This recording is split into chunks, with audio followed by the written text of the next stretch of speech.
Gálatas 1, versículos de 6 a 10. Estou muito surpreso em ver que vocês estão passando tão depressa daquele que os chamou na graça de Cristo para outro evangelho, o qual na verdade não é outro. Porém, há alguns que estão perturbando vocês e querem perverter o evangelho de Cristo. Mas, ainda que nós, o mesmo anjo vindo do céu, pregue a vocês um evangelho diferente daquele que temos pregado, que este seja anátema. Como já dissemos e agora repito, se alguém está pregando a vocês um evangelho diferente daquele que já conheceram, que este seja anátema. Por acaso eu procuro agora o favor das pessoas ou o favor de Deus? Ou procuro agradar pessoas? Se ainda estivesse procurando agradar pessoas, eu não seria servo de Cristo. Que Deus abençoe sua palavra. O apóstolo Paulo fundou várias igrejas. Ele foi chamado de o apóstolo das nações, ou o apóstolo dos gentios.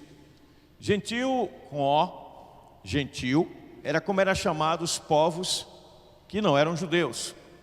E o apóstolo Paulo, quando da sua conversão, está registrado em Atos dos Apóstolos, capítulo 19, ele teve uma experiência profunda e transformadora com o Senhor da glória.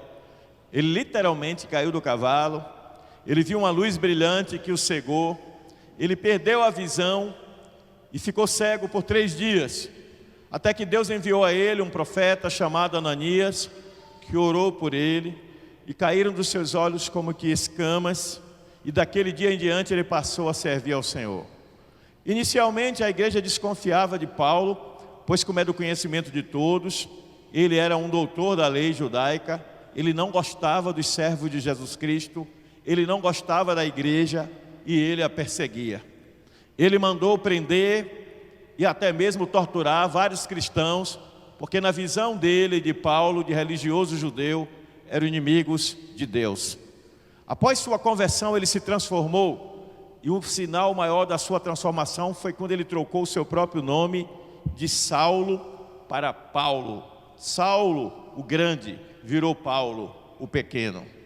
E ele começa as suas jornadas missionárias depois que em Atos dos Apóstolos, capítulo 13, a igreja de uma cidade chamada Antioquia, onde segundo a Bíblia estava convertendo muita gente, entrou em jejum e oração para saber qual era a vontade de Deus para a igreja. E orando eles e jejuando, o Espírito Santo revelou e confirmou que queria Saulo e Barnabé pregando o evangelho às nações. Ora, era mesmo que assinar quase que uma sentença de morte, porque era enviar essas pessoas a regiões que odiavam os judeus e ainda mais odiariam o cristianismo. Mas ele tinha um amor imenso por Jesus, ele tinha uma vida verdadeiramente transformada, e ele vai dizer depois: em nada tenho a minha vida por preciosa, contanto que eu cumpra o chamado que recebi do Senhor. E ele vai com Barnabé na sua primeira viagem missionária, leva consigo Marcos, que mais tarde vai escrever o Evangelho de Marcos, que era sobrinho de Barnabé, e esse menino abandona a jornada no meio do caminho. Na segunda jornada, na segunda viagem, ele não quer que o menino viaje, e ele e Barnabé rompem, eles não andam mais juntos. Muitas vezes na vida nós deixamos de caminhar com pessoas de Deus por causa da nossa intolerância e da nossa inflexibilidade diante de algum erro do passado. Mas graças a Deus em Cristo Jesus, em quem nós temos a vitória, porque Jesus transforma os nossos erros em bênçãos. Ele transforma os nossos fracassos em vitória, e Ele faz com que nós reencontremos o bom caminho. Posto isso, Paulo fundou algumas igrejas na região que era conhecida como Ásia Menor. Tenho falado insistentemente sobre a importância desta região antiga para a história do cristianismo. Ali estão, dentre outras coisas importantes que aconteceram na história do cristianismo, as 7 igrejas do Apocalipse, igrejas da Ásia Menor, que eu já falei aqui, é como era chamada a Turquia. Hoje chama-se Turquia. E a Ásia Menor, que hoje é a Turquia, foi onde Paulo fundou diversas igrejas. E de uma dessas igrejas, Aliás, uma das regiões da Turquia onde Paulo pregou foi a região da Galácia.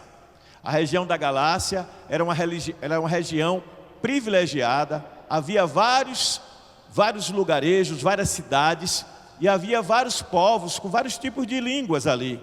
Mas o grego koiné, que é o grego no qual o evangelho foi escrito, era a língua comum daquele tempo.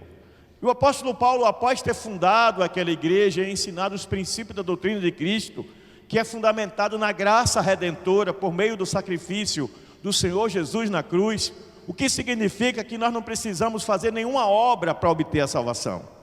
O apóstolo Paulo fundou a igreja em cima dessa verdade.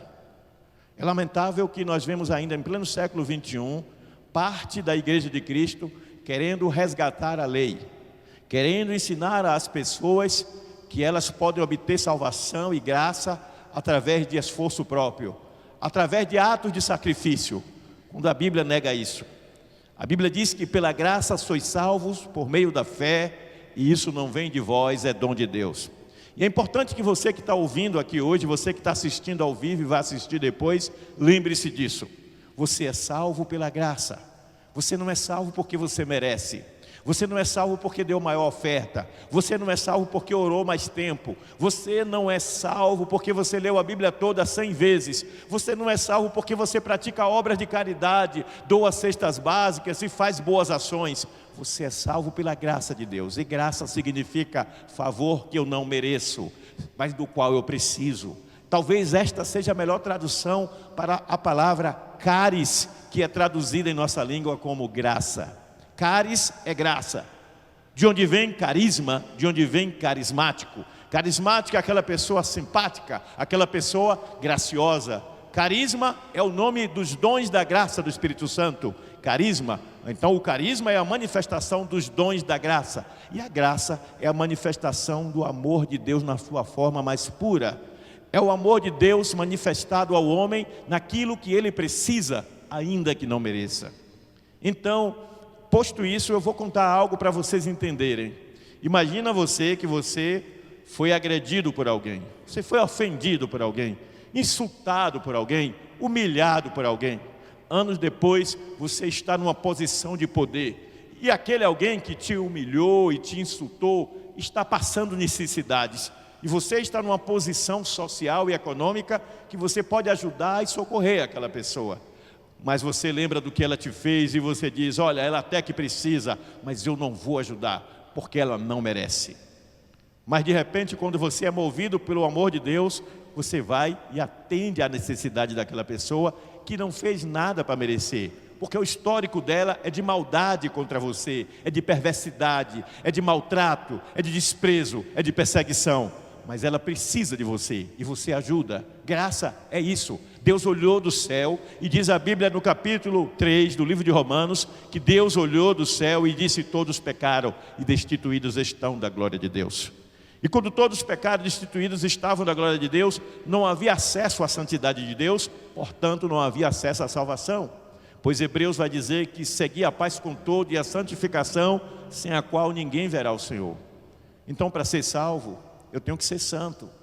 Mas eu só posso ser santo se eu sou cheio da graça. Se eu não for cheio da graça, eu não posso ser salvo. E como é que eu posso, pastor, ser cheio da graça? É sobre isso que eu vou falar hoje. Mas antes de falar sobre isso, é preciso lembrar uma coisa. Os cristãos da Galácia foram firmados em um evangelho puro, um evangelho sem mistura, um evangelho verdadeiro, um evangelho que entronizava Cristo em seus corações como o único Senhor e Salvador das suas vidas. Diga comigo, o único Senhor e o único Salvador das suas vidas. Não havia outro. Então eles praticavam a fé com singeleza de coração. O que quer dizer isso? Com simplicidade, sem sofisticação, sem precisar de coisas complicadas, de explicações teológicas. Eles simplesmente se convertiam e criam: Jesus é o meu Senhor e o meu Salvador. E quando eles criam nisso, Jesus vinha habitar em seu coração, e eles eram selados pela presença do Espírito Santo, e eles passavam a ser filhos de Deus, como está escrito em João capítulo 1, versículo 11: a todos que o receberam, deu-lhes o poder de serem feitos filhos de Deus. 11 e 12 do capítulo 1 do Evangelho de João. Os que o rejeitaram não ganharam a salvação, porque rejeitaram a graça, o favor de Deus, a misericórdia de Deus, a manifestação do amor de Deus. Estava escrito na lei de Deus que a alma que pecasse tinha que morrer, tinha que ser exterminada, destruída, porque a alma que pecasse não era santa, não era consagrada e separada para Deus. Mas Deus mandou um santo nascer de uma mulher virgem, por obra e graça do Espírito Santo. E ele nasce, e ele vive, ensina o amor, pratica o amor, faz o bem, e por fim é sacrificado no lugar de todos os pecadores. Simbolicamente, o Cordeiro foi sacrificado para que eu e você pudéssemos ter vida e vida em abundância. Quando aceitamos a Jesus como Salvador, é muito mais do que um ato simbólico, é um ato espiritual. No mundo do espírito desfecha-se algo. Imagina você que é casada, você que é casado, naquele momento em que a pessoa que estava celebrando o casamento perguntou a você se você recebia o seu cônjuge para compartilhar a vida com ele em amor, em fidelidade, em dedicação, em cuidado, até que a morte os separe. E você abre a boca e diz que sim, você está fazendo um pacto, você está fazendo uma aliança. Quando você vai assinar um contrato de compra e venda e você põe lá a sua assinatura, você está fazendo um pacto de que você ou está adquirindo, ou está recebendo, ou está passando a propriedade de alguma coisa. Se você vai doar alguma coisa e você faz um documento de doação, isso é um pacto. E no mundo espiritual, Deus estabeleceu um pacto. E esse pacto é chamado na Bíblia de Nova Aliança, o Novo Testamento de Deus. E o Novo Testamento de Deus tornou você e eu herdeiros da glória eterna. E como foi que isso foi possível? Porque o Filho unigênito quer dizer o quê, pastor? Unigênito quer dizer único. Único gerado. Não é o único que poderia ter outro, não. É que só tem aquele, não vai ter outro. E a Bíblia diz que Deus fez um milagre tremendo. Ele transformou o seu Filho unigênito, que no original é Huios tu teu, que significa Filho de Deus, mas no sentido de único Filho gerado. E aí Ele nos transformou em seus herdeiros da glória eterna, pela recepção de Jesus como Salvador. Os Gálatas receberam esse evangelho da graça. Os Gálatas entenderam que não viviam mais para si mesmos. Os Gálatas diziam o que Paulo ensinou a eles: não vivo eu, mas Cristo vive em mim. E é tudo muito bem. Paulo foi embora, treinou algumas pessoas, deixou a igreja estabelecida, a igreja estava crescendo, a igreja estava prosperando em número, em amor, em comunhão, em unção, em santidade e crescendo na palavra, até que um dia chegaram os judaizantes. Quem eram os judaizantes? Pergunta a pessoa do seu lado aí, enquanto eu tomo um gole de água. Quem eram os judaizantes? Era um grupo de pessoas que diziam o seguinte: a graça não é suficiente, é preciso circuncidar, é preciso guardar a lei. Ora, a lei durou até Jesus, porque a Bíblia diz que a lei de Moisés foi dada aos judeus para que os judeus entendessem que nenhum homem é capaz de guardar toda a lei, os mandamentos, porque quando não falha em um, falha em outro. Sabe por quê? Porque eu, Teobaldo, Pedro de Jesus, o pastor Teobaldo, e você que está me escutando aí, e você que está assistindo em casa, todos somos pecadores falhos. A gente vigia em 99 coisas, quando chega na 100ª, a gente escorrega. Ah, eu nunca roubei, eu nunca matei, mas é mentiroso. Ah, eu nunca menti, mas é ciumento. Ah, eu não tenho ciúme, mas é orgulhoso. Ah, eu não sou orgulhoso, mas é arrogante. E quando você vai fazer o relatório de si mesmo, como diz o salmista no Salmo 139, você descobre que há caminho mal dentro de você. E isso, aos olhos de Deus, é erro, é falha. E Deus não aceita falhas. E como Deus sabe que nós somos falhos, então Ele mandou aquele que é perfeito morrer por nós, para que através dele nós alcancemos a perfeição. Então repita comigo: eu sou imperfeito, mas a perfeição de Cristo me aperfeiçoa para Deus. Ou seja, quanto mais eu sou imitador de Cristo, mais eu me aproximo do ideal de Deus. Mas pastor Teobaldo, eu sou crente há tanto tempo e eu ainda cometo erros. Glória a Deus porque você comete erros. Isso revela a sua humanidade, suas limitações e sua finitude. Mas isso revela uma coisa também extraordinária. revela o quanto você é dependente da graça de Deus. Entendeu agora porque pela graça eu sou salvo? É pela misericórdia de Deus que nós somos salvos. Ninguém é salvo porque é bonzinho, porque ninguém é bonzinho. Foi Jesus quem disse isso. Jesus disse, chamaram ele de bom mestre, ele disse, por que me chamas bom? Ninguém é bom senão o meu Pai que está nos céus. Olha que humildade de Jesus, ele não aceitou ser chamado de bom, mas ele disse que bom é o Pai que está nos céus. Então o que nós praticamos são atos de bondade. E quanto mais de Deus há em nós, mais da graça dele há em nós. E quanto mais da graça de Deus há em nós, mais manifestaremos desta graça, deste amor, desta bondade, desta misericórdia na vida das pessoas. Agora o mundo vai chamar uma pessoa que é cheia da graça de Deus de muitos apelidos. Otário, abestalhado e por aí vai. E daí? Eu prefiro ser otário aos olhos do mundo, abestalhado, bobão aos olhos do mundo. Rapaz, aquele cara aprontou tanto com ele está ajudando aquele cara. Exatamente, porque você não é movido pelos padrões do mundo. Você não é movido pelos padrões das suas emoções. Você não é movido pelo sentimento de retaliação, que nada mais é do que vingança. Você é movido pela graça. A graça que te salva, ela te torna cada dia mais parecido com Jesus.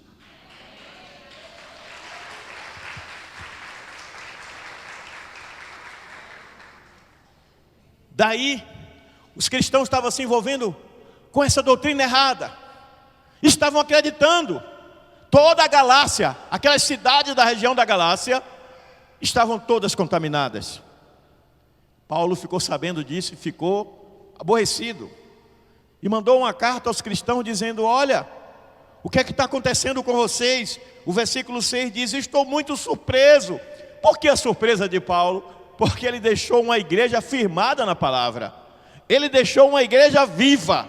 Uma igreja cheia do conhecimento de Deus e apaixonada por Deus. E agora ele está falando de uma igreja, ouviu falar de uma igreja que está cheia de regrinha de comportamento, cheia de doutrinas humanas, cheia de visões limitadoras. Olha, para você ser salvo não basta ter aceitado Jesus não. O céu é coisa muito fina. Para ir para o céu, vocês que são machos, vocês que são homens, têm que circuncidar-se primeiro. Isso era uma tradição judaica. Não tinha nada a ver com a graça. O que é que significava circuncidar? A pele que cobre o pênis é cortada no bebê aos 8 dias de nascido. Essa pele se chama prepúcio. E isso era um sinal entre os judeus de conversão. As mulheres não circuncidavam, mas os homens sim. Então muito judeu chegou ali convencendo os cristãos que tinham que circuncidar-se. E alguns cristãos incautos se deixaram levar por esse engano, por essa mentira e circuncidaram-se. Está cheio de crente hoje sendo doutrinado pela internet. Pastor não sei das contas, pregou, aí faz o recorte e bota lá as frases de efeito. E tem muito crente que diz, olha que palavra maravilhosa que eu recebi aqui do pastor Geovalzildo. Vou pegar a corona de pastor Felipe, que gosta de inventar nomes esquisitos. O pastor Geovalzildo, lá de Rondônia, lá de Porto Velho. Olha que palavra tremenda que ele deu. Aí pega uma frase de efeito, recortada, fora de contexto e transforma em base doutrinária. Quando você tem uma igreja, você tem um pastor, você tem líderes, você tem conselheiros, para você procurar se orientar.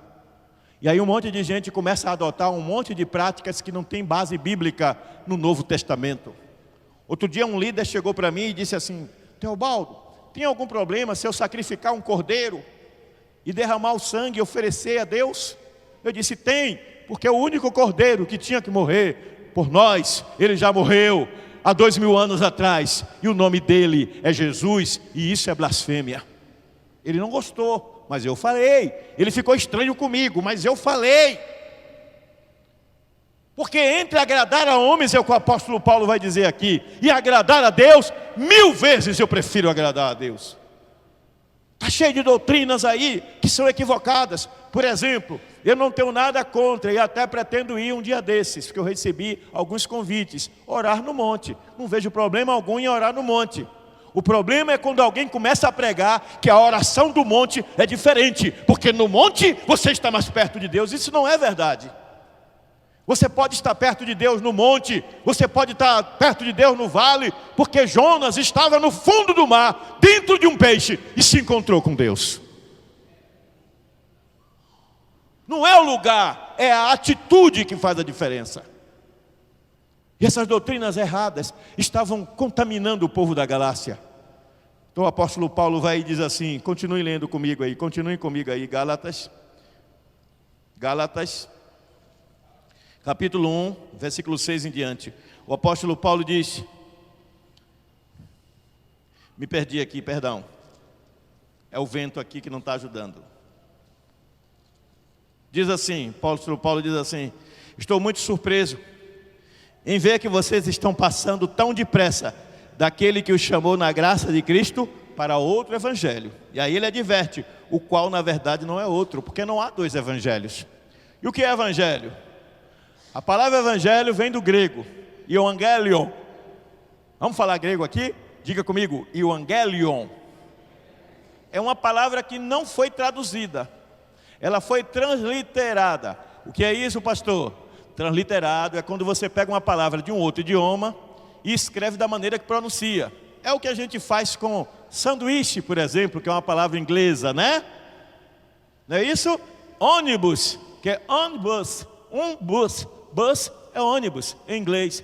Então a gente tem muitas palavras em língua portuguesa, como batismo, que quer dizer mergulho, mas a gente não diz assim, eu te mergulho em nome de Jesus, a gente diz eu te batizo, porque a gente fala grego e não sabe. Então quando alguém estiver falando com você, dizendo assim, está falando grego, na verdade você já fala grego há muito tempo, porque Bíblia é grego, e Bíblia em português significa livros. Bíblia é uma palavra no plural, significa livros. Então, quando ele está falando de evangelion, o que é que ele está dizendo? Boa nova, só isso. E o que era essa boa nova? Era o seguinte, vou dar um exemplo prático da história. O exército romano invadia uma terra e conquistava.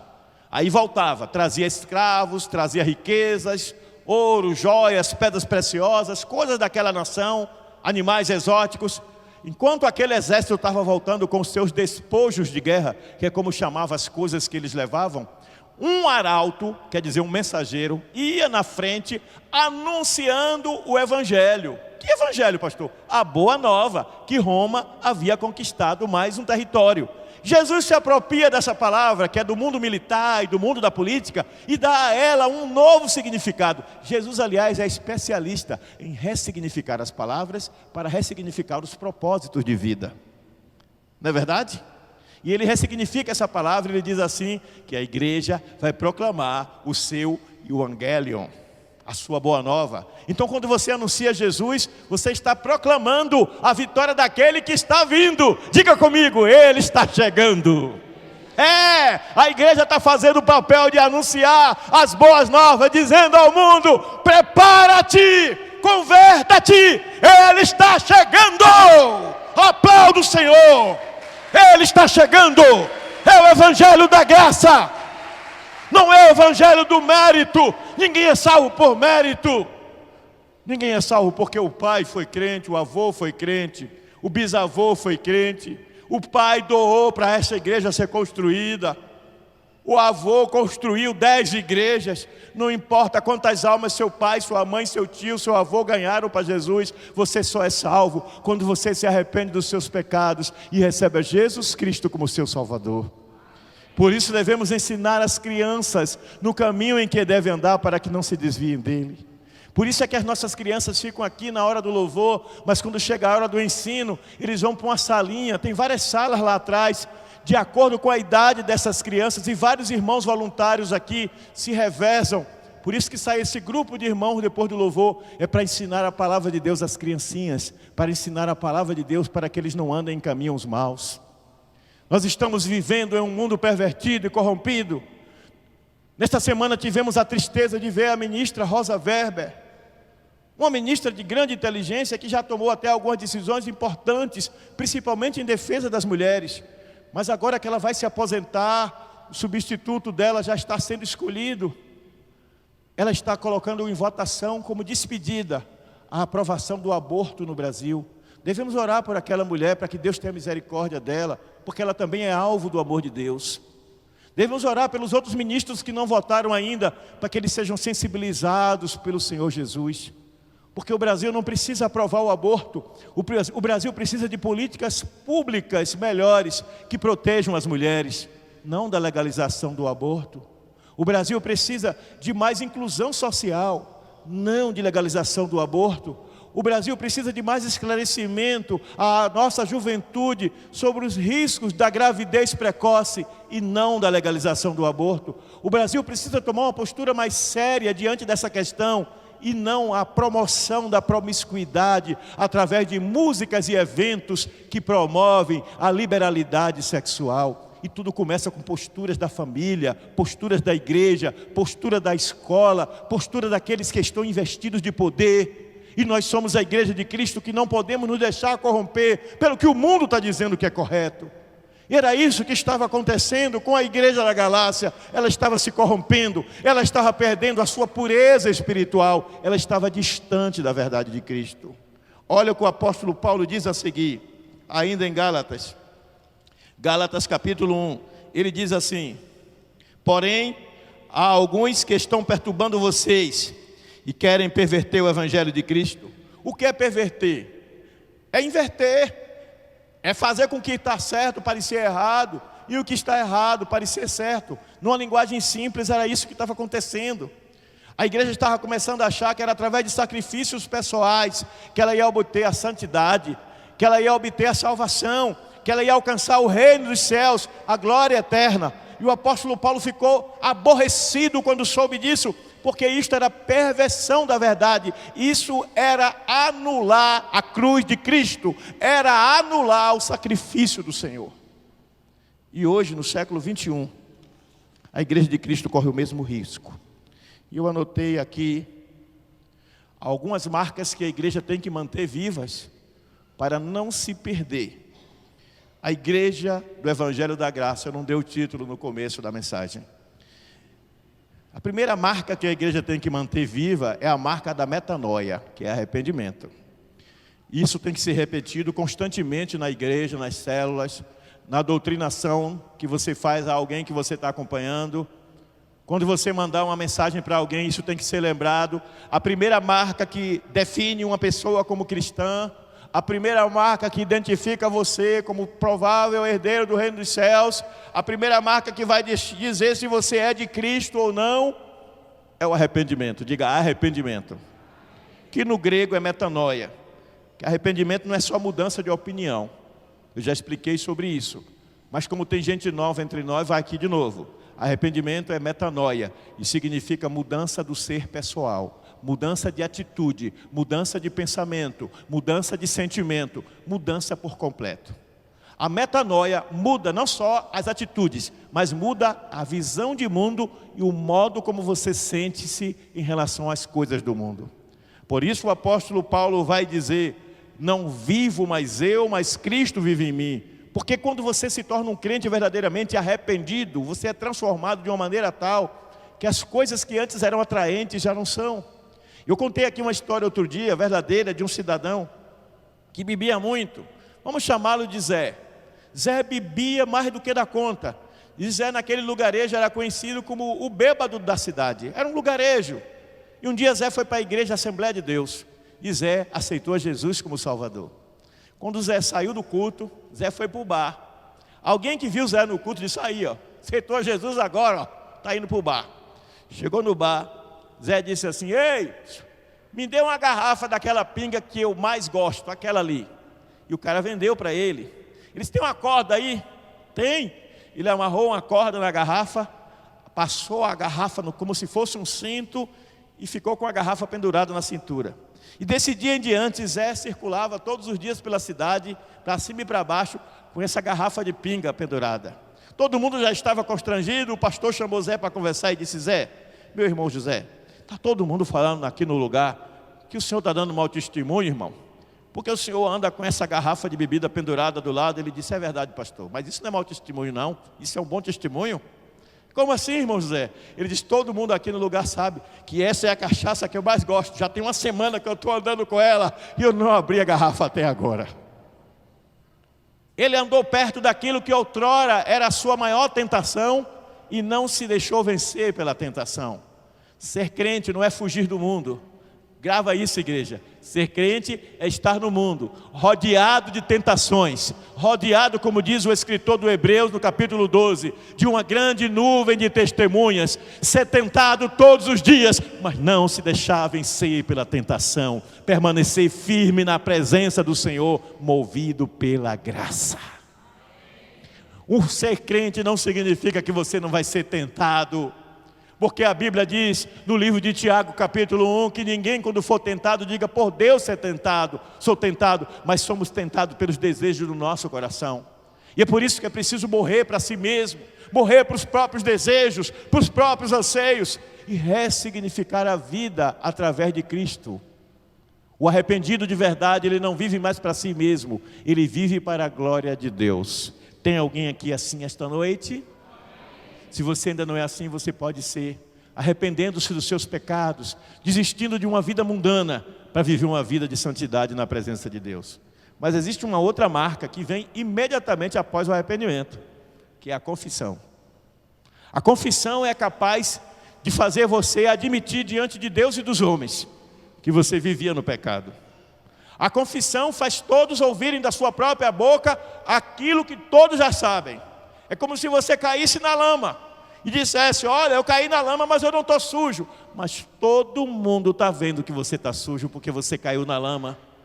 Mas no momento em que você admite para si mesmo que você está sujo, então você está se predispondo a ser limpo. Ninguém vai ao médico se não reconhecer que está doente. Conta-se, e essa não é a história verdadeira, é uma alegoria, que havia um rei que deu uma grande quantidade de ouro a um homem para fazer uma roupa de ouro. O homem enganou o rei e ficou com o ouro para ele. E quando chegou o dia da roupa ficar pronta e o rei foi, ele disse, majestade, tira a roupa, que eu vou colocar a roupa de ouro do Senhor. Mas tem um problema, somente olhos nobres serão capazes de enxergar esta roupa. E quando de repente ele vem com nada na mão, como se fosse uma roupa, e ele diz, está vendo, majestade, com seus olhos nobres, que roupa bonita. E o rei, com vergonha de dizer que não estava vendo nada e acharem que ele não era nobre, disse, realmente, muito bonita esta roupa de ouro. E a roupa de ouro foi vestida no rei, que não era roupa nenhuma, e o rei saiu nu pela rua, e foi dito assim pelo arauto, sua majestade vai passar com uma roupa de ouro, reverenciem o rei. E o rei passava nu para lá e para cá, com tudo ao vento, como veio ao mundo. Mas todo mundo com medo de ser punido dizia, oh majestade, que roupa linda. De repente uma criancinha, e criança gente, não mente. Eu imagino Bento lá nessa hora, olhou para o rei e disse, o rei está nu, o rei está nu. Tem que ter a pureza de uma criança para entrar no reino dos céus. A pureza de quem está disposto a não mentir para si mesmo. Porque o maior mentiroso não é aquele que mente para os outros, é aquele que mente para si mesmo. É aquele que tenta construir um mundo imaginário para ocultar seus próprios fracassos, as suas fraquezas. As lacunas da sua vida não serão preenchidas pelas suas mentiras. As lacunas da sua vida só podem ser preenchidas pela presença real de Jesus Cristo. Somente quando Ele tem a abertura para entrar no seu coração e fazer de você um novo homem, uma nova mulher, é somente aí que você experimenta a verdadeira transformação. Quando Paulo confessou a sua fraqueza, a graça de Deus veio com poder e graça sobre a vida de Paulo de uma maneira tão gloriosa, que ele se tornou um vaso precioso para Deus. Deus vai dizer a Ananias, antes dele orar por Saulo, olha, este é vaso precioso, escolhido por mim, para levar a minha palavra às nações. Eu não sei quem você é, eu não sei o que você fez, e nem sei o que você faz, mas de uma coisa eu sei, se você se colocar nas mãos de Deus, não importa o seu passado nem o seu presente, o seu futuro é de glória nas mãos do Senhor.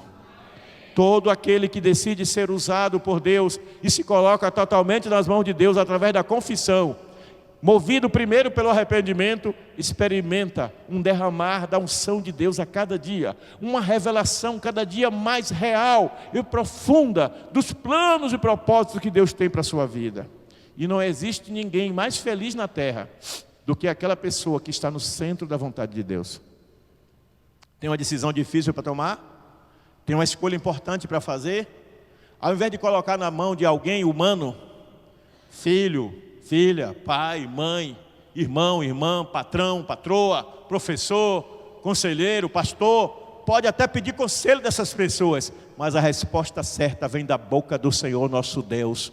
Há um versículo na Bíblia que diz que do homem são as preparações do coração, mas a resposta certa vem da boca do Senhor, em quem não há sombra de variação. Quando você ora ao Senhor com fidelidade e confessa a Ele as suas fraquezas, confessa a Ele os seus pecados, confessa a Ele quem você de fato é, Ele já sabe. Mas no momento em que você confessa, você está se predispondo e abrindo o seu coração para ser tocado e transformado. Quando Isaías, no capítulo 6 do seu livro, ele diz: ai de mim que vou perecendo, porque eu sou um homem de lábios impuros e habito no meio de um povo de impuros lábios. A Bíblia diz que o anjo voou com uma tenaz, pegou uma brasa viva do altar e tocou nos lábios de Isaías. E o Senhor disse agora, o anjo disse: agora os seus lábios estão purificados. E quando ele se sente purificado, porque ele confessou, então o Senhor diz: eis, a quem enviarei? Quem há de ir por nós? E ele disse: eis-me aqui, Senhor, envia-me a mim. Quando você se permite ser tocado pelo Senhor, o Senhor faz uma revolução espiritual em sua vida. Você quer uma revolução? Confesse as suas fraquezas, confesse as suas falhas e peça a misericórdia de Deus. Em João 2 ele diz, primeira carta de João 2, ele diz que o advogado intercede por nós. E o advogado é Jesus. E quando esse advogado intercede em seu favor, ele te purifica de todo o pecado. Então, para que o Evangelho da Graça possa prosperar em nossa vida, para que não sejamos como os crentes da Galácia que confiavam, mediante o ensino errado, em si mesmo e nos seus sacrifícios espirituais, primeiro arrependimento, segundo confissão. Qual é o outro sinal de uma igreja que vive pela graça? Os frutos da fé. E os frutos da fé se dão de duas formas. Primeiro, na manifestação de mudança de vida. Carlos Wagner, que eu conheço há muitos anos, ele não era o que eu vou dizer agora, ele sempre foi um menino bem comportado. Mas vamos supor que Carlos Wagner era o bagunceiro do Castelo Branco. Carlos Wagner era o briguento que batia em todo mundo, batia e apanhava. Vivia brigando. Vivia na porta dos bares, bebendo e batendo em todo mundo. Mas de repente eu vejo mudança na vida de Carlos Wagner. Ele se torna um homem dócil. Ele se torna um homem amoroso. Ele se torna um homem perdoador. Ele se torna um homem tolerante. Ele não é mais escravo dos vícios, da bebida e outras coisas.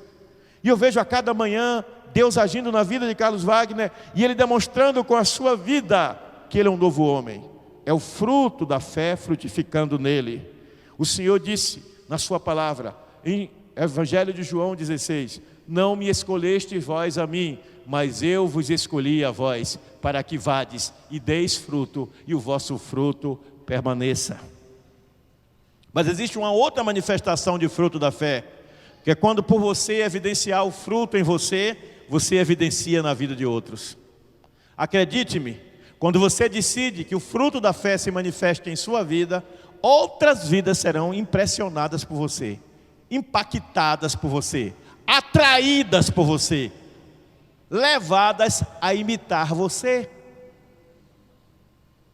Em Gálatas, capítulo 5, o apóstolo Paulo escrevendo diz assim: mas o fruto do Espírito é gozo, paz, amor, bondade, benignidade, longanimidade, alegria, fé, mansidão, domínio próprio, e contra essas coisas não há lei. Ele vai dizer isso aos Gálatas, porque ele está ensinando aos Gálatas manifestar o fruto do Espírito como sinal de uma vida verdadeiramente no Espírito. Esta é a única forma de vencer a legalidade. O legalismo em nossa vida é viver no Espírito. Andai no Espírito, vivei no Espírito, movei no Espírito, pois quem vive no Espírito é movido pelo Espírito. Quando você decide viver pelo Espírito, aquele colega de trabalho, aquela colega de trabalho que está armando contra você, não é seu inimigo. Ele é apenas uma vítima da ignorância espiritual. Ele está servindo de instrumento nas mãos do inimigo para te prejudicar. Paulo, escrevendo aos Efésios no capítulo 6, ensina sobre isso. Ele diz: olha, a igreja, abre os olhos. A nossa luta não é contra a carne nem sangue. Teu inimigo não é o teu vizinho, nem o teu parente, nem ninguém que está se levantando contra você. Essas pessoas são apenas os instrumentos que estão disponíveis para serem usados por eles. O teu inimigo verdadeiro é aquele que você vai derrotar pela fé.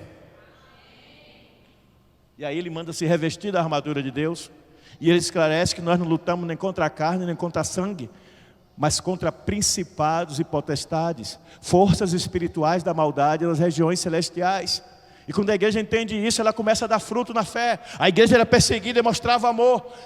A Bíblia conta que quando Estevão foi apedrejado, ele olha para aqueles que estão matando ele de pedrada e ele diz: Pai, pô, pedrada, perdoa, pá, pedrada, porque eles não sabem, pedrada, o que fazem, pedrada. Ele morre clamando por a misericórdia de Deus na vida dos seus assassinos.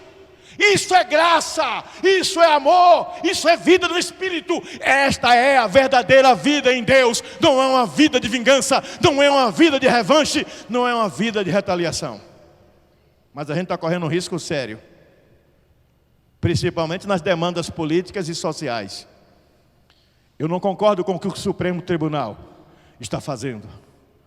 Eu não concordo com as decisões que estão sendo tomadas quase que unilateralmente por um corpo do governo, do conjunto de poderes que regem o Brasil. Existe um Congresso, existe um Poder Executivo. Eu não concordo com o fato do Poder Judiciário estar legislando, mas eu não amaldiçoo eles. Eu oro para que Deus abra os olhos deles. Tem um dentre eles que é pastor. Eu oro para que Deus ilumine aquele homem, para que ele seja um vaso de Deus, para que outro dentro daquela casa também conheçam Jesus. Aos olhos humanos dizemos: isso é impossível, um homem desse não vai se converter nunca. Porque você vê com olhos humanos, mas eu vejo com os olhos da fé. E pelos olhos da fé eu vejo um Supremo Tribunal transformado. Pelos olhos da fé eu vejo um Congresso transformado. Pelos olhos da fé eu vejo um Judiciário transformado no Brasil todo. Pelos olhos da fé eu vejo uma nação transformada. Porque eu sou crente, e crente é aquele que crê. Eu creio em Jesus e eu proclamo a fé naquele que eu creio. Presta atenção. Você pode até ter lado político ou não ter nenhum. Você pode ter a opção por A, B, C, é um direito seu. Mas o que você não tem direito como crente é de deixar de orar por aqueles que estão investidos de autoridade, porque isso é o que a Bíblia manda em Romanos capítulo 13. E não deve também deixar de orar pela transformação espiritual daqueles que fazem a maldade, porque somente Jesus pode transformar. Vocês já pararam para pensar? Marcola é um dos bandidos mais perigosos do Brasil, mais temidos. Está preso num presídio de segurança máxima. Segundo a imprensa, porque eu não posso afirmar porque eu não sei, supostamente, de dentro da prisão, ele controla facções criminosas no Brasil todo. Um homem que nem faculdade fez, mas tem uma inteligência para controlar facções de dentro da prisão. Fernandinho Beiramar, do mesmo modo, de dentro da prisão, controla uma grande facção do crime. Agora, olha para mim e presta atenção no que eu vou dizer.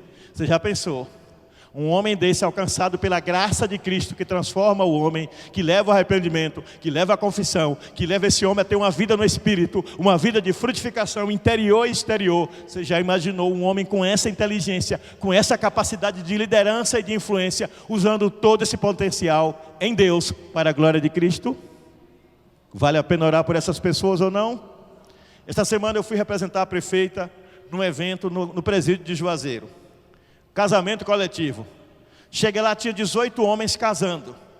Eu fiquei sentado ali, ao lado das autoridades. Bem ao meu lado estava o juiz, que vai ser agora nomeado como membro do Conselho Nacional de Justiça. Já se fala que ele é um futuro candidato ao Supremo Tribunal. Um homem de uma capacidade incrível, numa simplicidade que eu raramente via alguém se comportar daquele jeito. A simplicidade dele. E ele na maior alegria por estar casando aqueles 18 homens. E ele não é crente não. Mas ele falou de esperança. Ele falou de futuro. Ele falou de nova vida. Ele disse que através daquele momento ali, daquele casamento, eles podiam estar ressignificando a vida deles. E eu fiquei olhando. Quantos crentes que abrem a boca para dizer que bandido bom é bandido morto. Para desejar a morte. Como se esta fosse a solução. E como se este fosse o caminho do cristão. A Bíblia não ensina isso. A Bíblia ensina o amor. Jesus estava entre dois ladrões. Um se arrependeu e o outro não se arrependeu. A diferença está no arrependimento, é o ponto inicial. Ao que se arrependeu, ele disse: hoje estarás comigo no paraíso. O outro não teve acesso porque não se arrependeu. Jesus teve 2 discípulos que negaram ele. Judas negou ele e o vendeu por 30 moedas de prata, mas não se arrependeu, teve remorso e se matou. Pedro negou Jesus 3 vezes, mas se arrependeu e foi restaurado ao corpo apostólico e à função de líder da igreja. É a postura espiritual que faz toda a diferença, e a postura espiritual é fruto de vida no Espírito, e quem tem vida no Espírito dá frutos de fé. Quem crê nisso, diga amém. Glória a Deus. O outro sinal, para não sermos como a igreja da Galácia, que se perdeu, é testemunhar da fé. Eu falei de testemunho de vida que você dá com as suas atitudes, mas você também tem que abrir a sua boca. O apóstolo Paulo, escrevendo aos Romanos, ele vai dizer: como ouvirão se não há quem pregue? O Senhor quer a sua boca. Vira para o irmão do seu lado e diga: o Senhor precisa da sua boca. Você fala de novela, você fala de filme, você fala de futebol. Hoje o São Paulo ganhou o título em cima do Flamengo, mas o Flamengo já tem 4 títulos. Falando sério, sem gozação, o Flamengo tem 4 títulos, perdeu um. É triste para quem é torcedor do Flamengo, mas virão outras disputas, vai ter chance de ganhar outro. Houve 4 vezes que gritaram campeão. Não pode ficar um time só vencendo. A gente discute futebol, a gente discute religião, política, mas a gente não fala da grandeza de Jesus em nossa vida, do que Ele fez e mudou em nós. E sabe por que alguns não falam? Porque não viveram o que eu falei há pouco. Não tem vida no Espírito, não tem vida na dependência de Deus, se comporta como mundano, tem linguagem de mundano, conta piadas de mundano, age até pior do que o pior dos mundanos. E depois quer que as pessoas venham com ele para a igreja e se convertam. Seu testemunho tem que ser de vida, mas você tem que testemunhar com a sua boca. Abre a tua boca e proclama Jesus. Se comprometa de não dormir sem falar do amor de Deus, pelo menos para uma pessoa. De dizer para alguém: olha, Deus tem um plano na sua vida. Eu estou evangelizando uma pessoa. Essa pessoa, isso é real. Essa pessoa não veio para Jerusalém. Essa pessoa está indo para uma outra igreja. E a pessoa há poucos dias me disse: pastor, eu já estou quase voltando para a igreja, por sua causa. E eu não vou para a sua igreja. Eu nem conheço a sua igreja. Eu vou para a igreja tal, porque eu fui de lá e eu quero voltar para minhas raízes. E eu disse: o importante é você voltar para Jesus. O importante é você servir ao Rei. Porque no dia do arrebatamento, eu quero que você faça parte daquele grupo que vai se encontrar com o Senhor nos ares. E quem vai se encontrar com o Senhor nos ares não é a Igreja Batista, não é a Assembleia de Deus, não é a Igreja Presbiteriana, são aqueles que se arrependeram dos seus pecados, aceitaram Jesus como seu Salvador. Tem alguém desse grupo aqui hoje? Glória a Deus. Então, testemunhar da fé é fazer com que as pessoas ouçam o que Deus tem feito em sua vida. A Bíblia conta a história da mulher samaritana. Ela teve um encontro com Jesus no Evangelho de João, capítulo 4. E quando ela vai na cidade, ela diz: vinde e vede, eu encontrei o Messias, ele falou tudo da minha vida. E aí ela começou a falar de Jesus para aquelas pessoas, e a Bíblia diz que uma multidão acompanhou ela até o local onde estava o poço de Jacó. E quando chegaram lá e Jesus começou a falar das maravilhas de Deus, a Bíblia diz que eles exclamaram: agora nós não cremos porque ela falou, mas cremos porque os nossos olhos veem e os nossos ouvidos ouvem. Mas eles só foram a Jesus porque ela testemunhou da fé. Não tenha vergonha quando sua amiga, seu amigo, compartilhar com você uma dificuldade. Olha, quero que você, nas suas orações lá na sua igreja, peça por mim, porque eu e meu marido estamos à beira do divórcio. É mesmo? É. Vem cá, me dá sua mão. Como é o nome do seu marido? Juvenal. Deus, toma minha amiga e Juvenal. Eu boto um nome diferente para não ter ninguém com esse nome aqui, né? Toma Juvenal nas tuas mãos. Você ora com ela. Uma semana depois ela te encontra e diz: olha, não sei se foi a sua oração, mas do nada, Juvenal pegou uma Bíblia e disse: vamos ler a Bíblia, meu amor. Do nada, Juvenal disse, vamos pedir a Deus direção para a nossa vida. Do nada, Juvenal mudou. Ou alguém está enfermo, vai ao médico, está até talvez desenganado, está em desespero, angústia de alma. Você abraça essa pessoa e começa a orar com ela. E começa a crer que Jesus tem um plano e que Jesus tem um propósito para ela. E começa a emprestar a sua fé a ela, através das suas palavras e das suas atitudes. Diga assim: as minhas palavras são sementes de vida, de fé e de esperança. Não se esqueça, de vida, de fé e de esperança. Semeia isso no coração das pessoas. Mas, em penúltimo lugar, para que não nos tornemos como aquela igreja da Galácia, que se perdeu pelo caminho do legalismo, da legalidade, da visão de que precisava fazer algo mais além de crer em Jesus, a igreja do Novo Testamento, a igreja viva do Senhor Jesus, é uma igreja que vive na esperança do arrebatamento. Escrevendo aos Tessalonicenses, no capítulo 4, o apóstolo Paulo começa dizendo assim: não quero, porém, irmãos, que sejais como os demais, que não têm esperança. Olha que coisa linda. Não sejais como os demais que não têm esperança. A esperança é quando parece tudo perdido e só nos resta uma coisa na qual nos segurarmos. E nós temos uma certeza: o arrebatamento da igreja vai acontecer. Para os que não conhecem a doutrina bíblica, que estão assistindo em casa ou estão aqui, o que é arrebatamento? A palavra arrebatamento é descrita na Bíblia para significar o dia em que Jesus vai tomar da face da terra todos os que se converteram a Ele. Isso mesmo, as pessoas vão desaparecer do planeta. Milhões de pessoas vão desaparecer em um único dia. Satanás sabe tanto que isso é verdade, que Satanás já preparou uma mentira. Está cheio de filmes aí, falando de OVNIs, de discos voadores, de seres de outro planeta, que vão vir aqui abduzir, quer dizer, tirar da terra as pessoas. Na verdade, tem um pouco de verdade no que eles falam. É porque um ser de outro planeta, que não é da terra, vai vir à terra.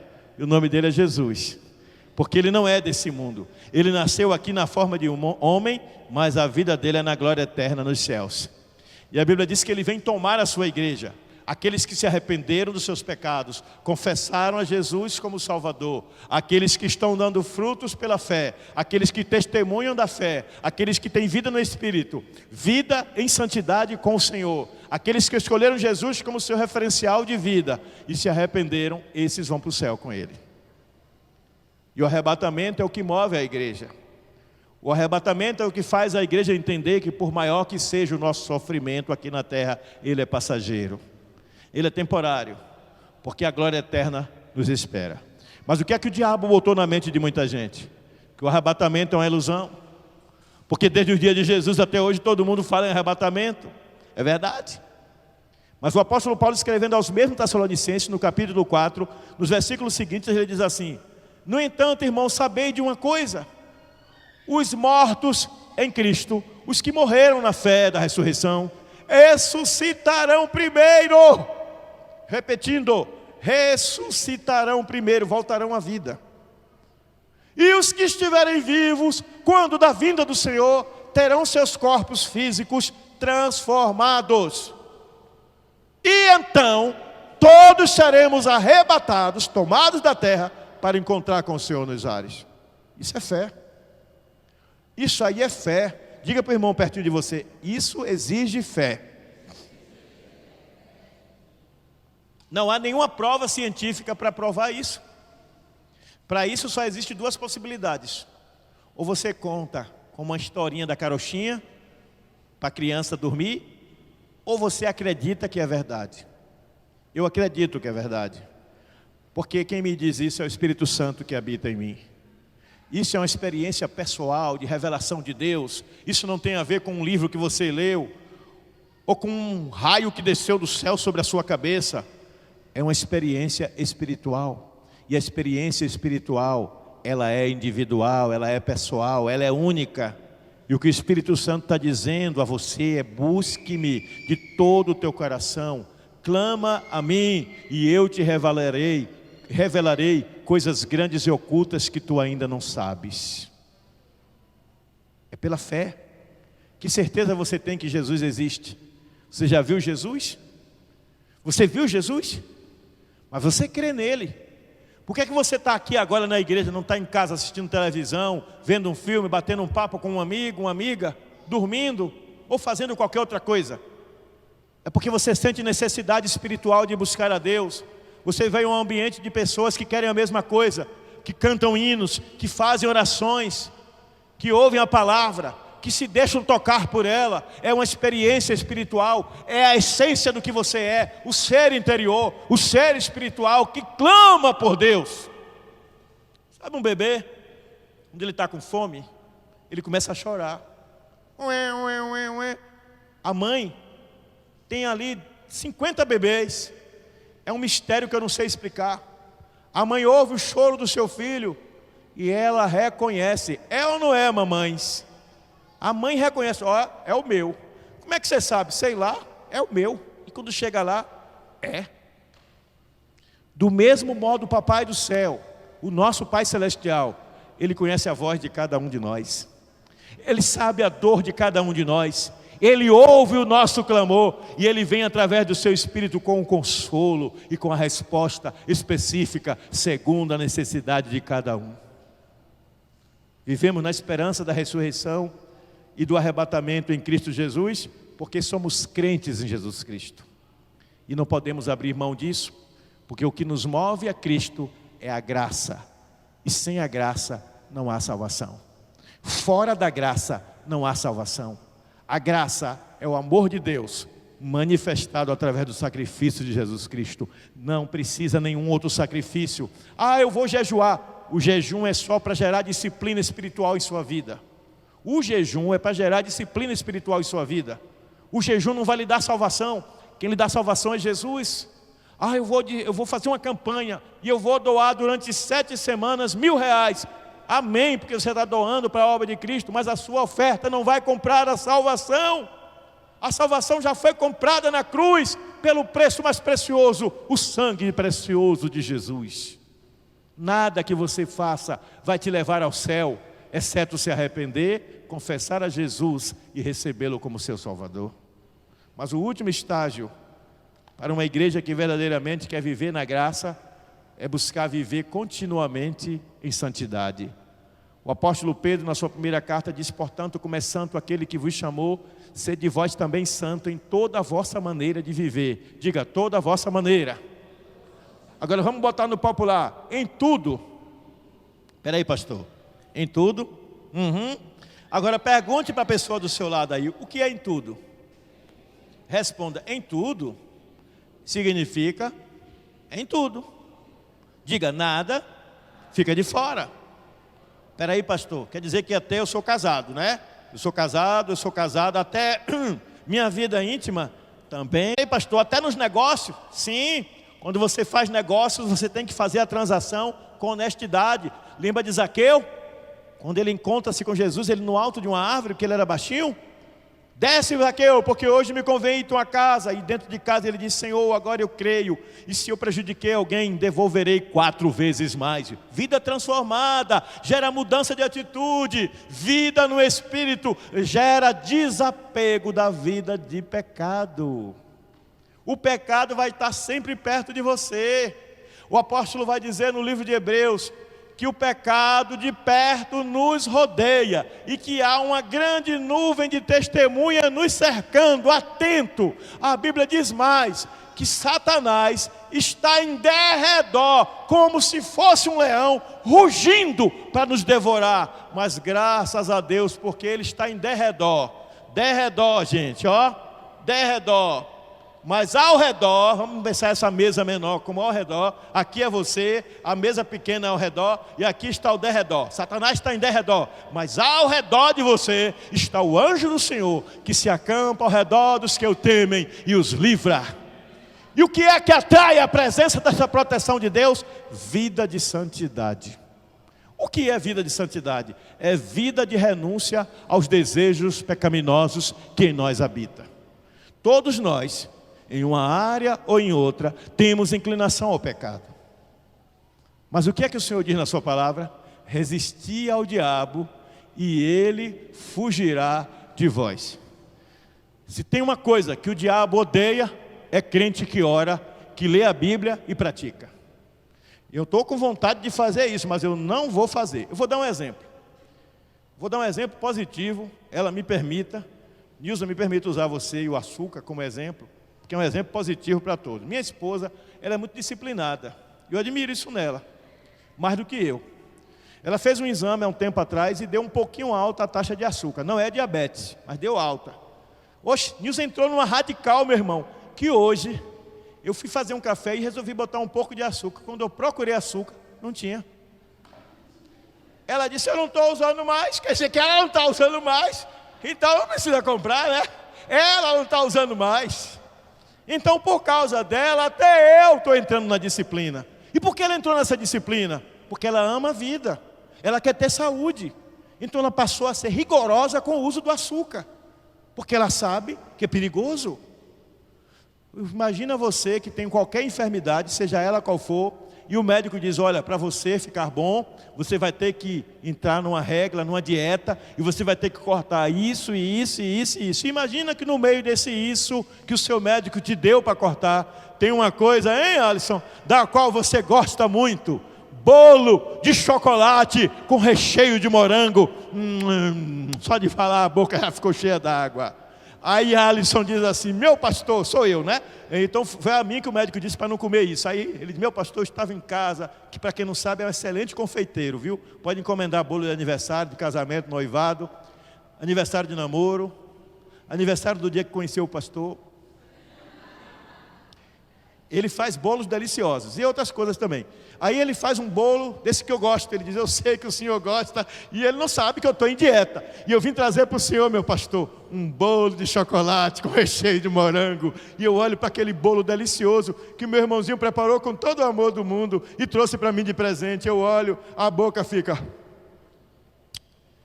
A mente diz, come, come, come, come. E a mão já está indo na direção. Aí a voz do médico ecoa dentro de mim e diz, se você comer, a possibilidade de você piorar é grande. Eu paro, porque eu amo a minha vida. Eu quero comer o bolo, mas eu quero ter saúde. Mais forte do que a voz de um médico é a voz do Espírito dentro de você.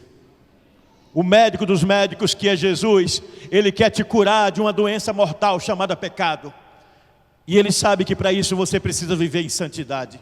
E para viver em santidade, você precisa viver no Espírito, viver a vida de Deus. Os crentes da Galácia, depois de confrontados fortemente pelo apóstolo Paulo, decidiram abandonar aquela vida de distanciamento do Evangelho. O apóstolo Paulo não foi nem um pouco piedoso com isso. Ele disse, olha, se alguém pregar outro evangelho diferente do que eu vos preguei, seja anátema, maldito, amaldiçoado. Isso causou um impacto, porque a Bíblia diz no livro de Apocalipse, que é melhor a um homem amarrar no pescoço uma pedra de moinho, se atirar no mar, para afundar e não subir mais. É uma pedra pesada. Ai daquele que trouxer escândalo. No Apocalipse diz, que se alguém tirar um tio, ou uma vírgula, da palavra de Deus revelada, as maldições previstas naquele livro virão sobre a vida daquele. Então diga comigo, misericórdia. Você não tem que adaptar a Bíblia para a sua crença. O que é que está acontecendo hoje? E aqui eu encerro. As pessoas estão indo à Bíblia com um conceito já formado sobre alguma coisa. Vou dar um exemplo. Sou namorado de Joana. Quero me casar com Joana. Mas o que é que tem? Eu e Joana experimentaram as delícias antes de casar. Então, toda forma de amor é lindo, porque o amor não busca os próprios interesses. Está vendo, Joana? Você só está olhando os seus interesses, não está olhando o meu. Quando você quer, você pega esse livro, a Bíblia Sagrada, você transforma na justificativa para o seu pecado, pela deturpação do que aqui está. Mas se você lê a Bíblia não com as suas verdades já na sua cabeça, indo apenas atrás de versículos que respaldem elas. Mas quando você lê a Bíblia em busca de conhecer qual é a verdade de Deus, para o seu comportamento ser alinhado, ajustado de acordo com a Bíblia, então você está dizendo que você quer viver em santidade de acordo com a palavra. Quem quer viver em santidade anda segundo a palavra e se move segundo o Espírito. Mas quem viver em carnalidade vai se deixar mover pelas suas paixões. Qual é a escolha que você faz? Viver segundo as regras do mundo, da conveniência, ou se mover segundo as regras de Deus, reveladas em sua palavra, na mediação do Espírito Santo? Que a graça de Deus seja o aferidor da presença real do Senhor em nós e nosso guia neste mundo tão perdido. Amém?